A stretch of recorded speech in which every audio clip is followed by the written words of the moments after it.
ఒక భక్తురాలికి ఆమె కొడుకు తప్ప వేరే ఆధారం లేదు. ఆ అబ్బాయికి ఏదో చర్మవ్యాధి వచ్చి వేగంగా శరీరమంతా వ్యాపించి బాధిస్తోంది. ఒళ్లంతా చాలా దురదగా ఉంటుంది.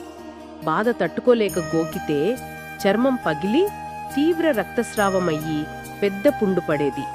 ఆ మాతృహృదయం పిల్లవాడి బాధను చూడలేకపోయింది.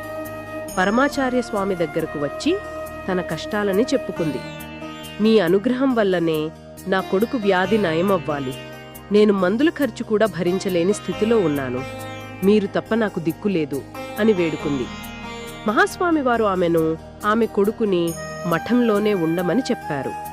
ఆ పిల్లవాడితో, నేను భిక్ష చేశాక మిగిలినది తప్ప నువ్వు ఏమీ తినకు, తాగకు, కాఫీ, టీ, పాలు కూడా ఏమీ తీసుకోకూడదు అని ఆజ్ఞాపించారు.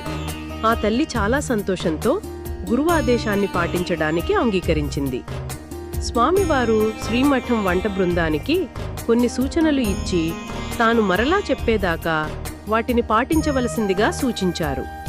స్వామివారు కేవలం అరటి చెట్టు యొక్క దూట లోపలి భాగాన్ని మాత్రమే భిక్షగా స్వీకరించేవారు. వంటవారు అరటి దూటను ముక్కలుగా తరిగి కొంచెం ఉప్పు వేసి ముక్కల్ని ఉడికించేవాడు. మహాస్వామివారు దాన్ని భిక్షగా స్వీకరించి కొద్దిగా మజ్జిగను త్రాగేవారు. స్వామివారు తినగా మిగిలిన అరటి దూట పదార్థాన్ని, మజ్జిగని ఆ పిల్లవాడికి పెట్టేవారు. మొదట్లో అతనికి భోజనం సహించేది కాదు. కాని తనకి గురుచిష్టం తినే భాగ్యం కలిగింది అని గ్రహించి ఆనందంగా పెట్టినది తినేవాడు. ఒక 10 రోజులయ్యాక దురద మరియు చర్మం పైన ఉన్న మచ్చలు నెమ్మదిగా తగ్గుముఖం పట్టసాగాయి. రోజులు గడుస్తున్న కొద్దీ వ్యాధి తగ్గి చర్మం తేటపడి ఆరోగ్యంగా తయారవుతోంది.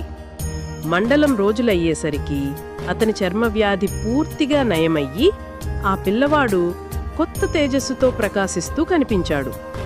ఆ తల్లి ఆనందానికి అవధుల్లేవు. నా కొడుకు అదృష్టాన్ని ఏమని చెప్పగలను? పూర్వజన్మ పాపకర్మ వలన ఈ చర్మవ్యాధి వచ్చింది అని అనుకున్నాను. కాని పూర్వజన్మ పుణ్యఫలం వల్లనే ఈ వ్యాధి వచ్చింది.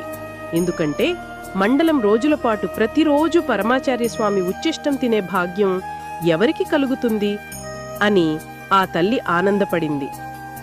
ఇది కేవలం అరటిదూటలోని ఔషధ గుణాల వలన మాత్రమే తగ్గింది అని మహాస్వామివారు అన్నారు. అరటిదూట ఔషధం అతని బాధను నివారించడానికి ఒక నెపం మాత్రమే. కేవలం మీ ఉచ్చిష్టాన్ని భుజించడం వల్లనే అది తగ్గింది అని ఆ తల్లి పరిపూర్ణ కృతజ్ఞతాభావంతో స్వామికి నమస్కరించింది. ఈ కథలోని నీతి ఏంటి అంటే, సమగ్ర ఆరోగ్యం కేవలం మందుల వల్ల కాదు, అది శరణాగతి, విశ్వాసం మరియు గురుకృప వల్లనే కలుగుతుంది.